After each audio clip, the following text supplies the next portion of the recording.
Tonight on BCN Weekly News, in this week's special report, Water Safety and a Boil Advisory, reporter Mac Carmack covers the events and what comes next.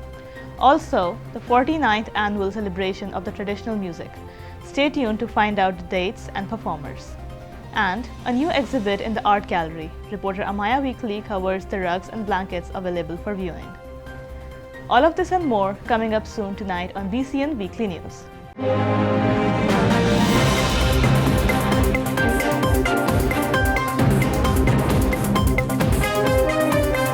Live from BCNR's studio in Berea, Kentucky, this is BCN Weekly News. Last Monday, Director of Facilities and Management Shane Wilkerson alerted students that dorms and other buildings on campus would have low water pressure. Reporter Mac Carmack has all the details on the event.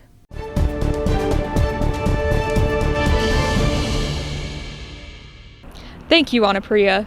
Some Berea citizens and students at BereaCollege are recovering from a small water crisis that occurred last week. Due to Shane Wilkinson, construction on a new bypass forced facilities management to move a water valve to a different location. Unfortunately, after moving this water stream, a huge chunk of the city was cut off from the water supply. Some students reported no water pressure or brown muddy water coming out of the faucet. Understandably, many students were concerned about the issue and took to social media to post about their frustrations. Unfortunately, I was not able to get an interview with Shane Wilkinson. However, I was able to get a quote via email. According to Shane Wilkinson, quote, "This particular incident is not expected to return, but it is possible.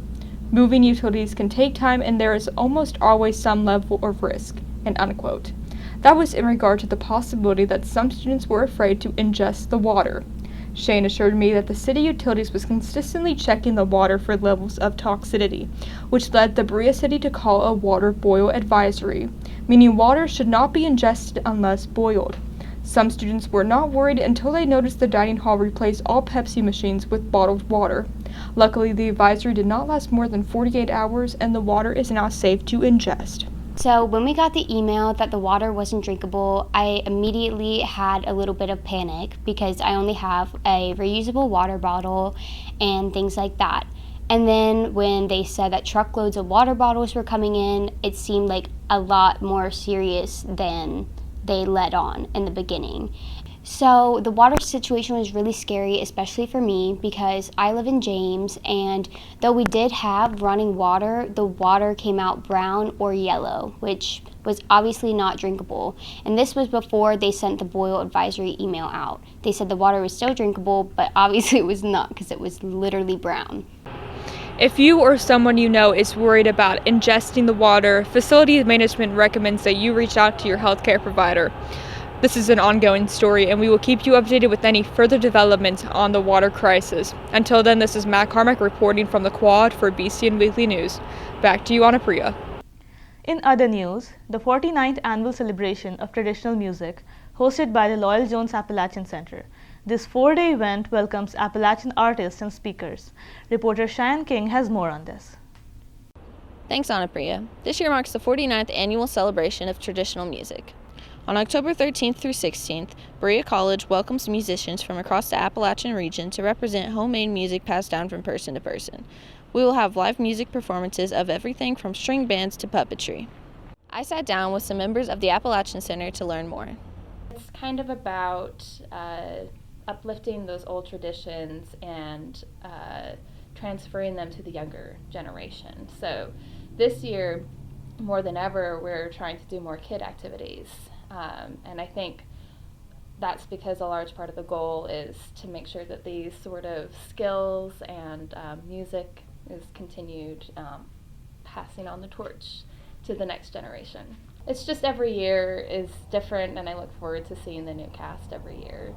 CTM is important to me because as someone who is from Appalachia and who really enjoys Appalachian music, it's really interesting to see people who come and from all sorts of different backgrounds, from Northern Appalachia, Central Appalachia, Southern Appalachia, and to see what they do with the same music that I play, but are able to shift it and move it and change it in a way that is, shows their own character and their own individuality.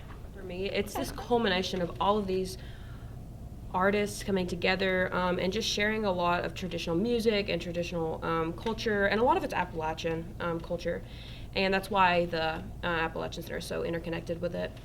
And I mean, the musicians that are coming are just like so talented and are just amazing, and they all are different and show different aspects of traditional music in Appalachia even. Because there's a broad, like, oh, this is what Appalachian music sounds like, but there's so much more to that. There's so many different pieces that fall into what is Appalachian music. Jerome Paxton, a multi-instrumentalist of blues, old time, and folks music, will be our first performance on October 13th at 8 p.m. and will be worth convo credit. We hope to see you there. For now, this was Cheyenne King reporting from Stevenson. Back to you, Anapriya. Thanks, Cheyenne. We look forward to seeing this year's performers and guest speakers at the Dinner on the Grounds and Music Festival. Interested in seeing a new art exhibit on campus, archaeologists and anthropologists on campus bring the new Native American rugs and blanket exhibit to the art building. Reporter Amaya Weekly has all the details. Thanks, Anapriya. I had the chance to check out the new exhibit at the Roger Traylor's art building. Featuring traditional Navajo blankets, these pieces were created using traditional methods of weaving from quills to cotton textiles. Some of the pieces include blankets, rugs, clothing articles, and a miscellaneous section. I sat down with archaeologist and Professor Broughton Anderson to learn more about the pieces featured. The 2 rugs that we've got, or 2 blankets that we have, are both made on an upright loom. So Navajo still use upright looms. The yarn would have been naturally dyed up until a particular point, early 1900s. Colors like that. Reds, for example, would have used an insect, so you create cochineal, which is this vibrant red, and then other plant materials get slightly other colors,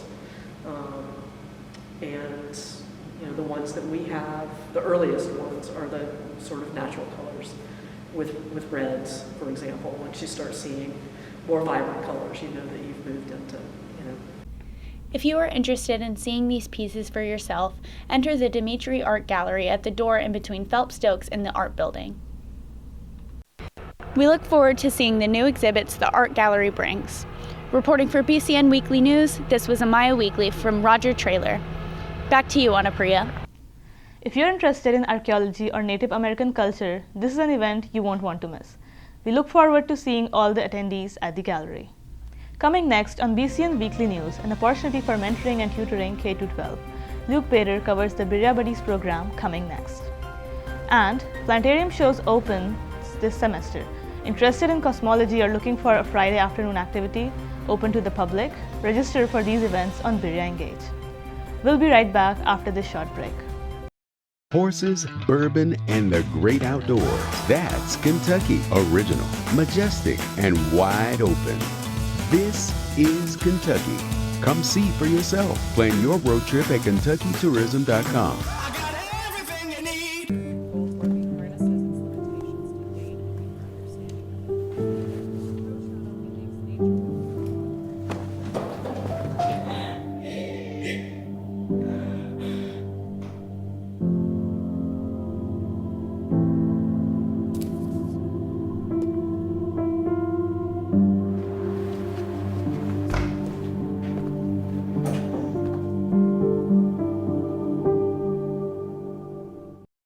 Hi, I'm Jimmy Buffett.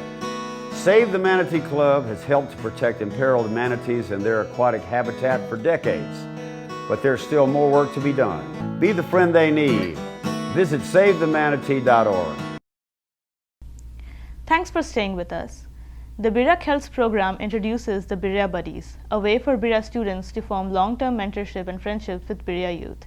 Reporter Luke Bader covers ways to sign up for the program and all the benefits. Luke? Thank you, Anapriya.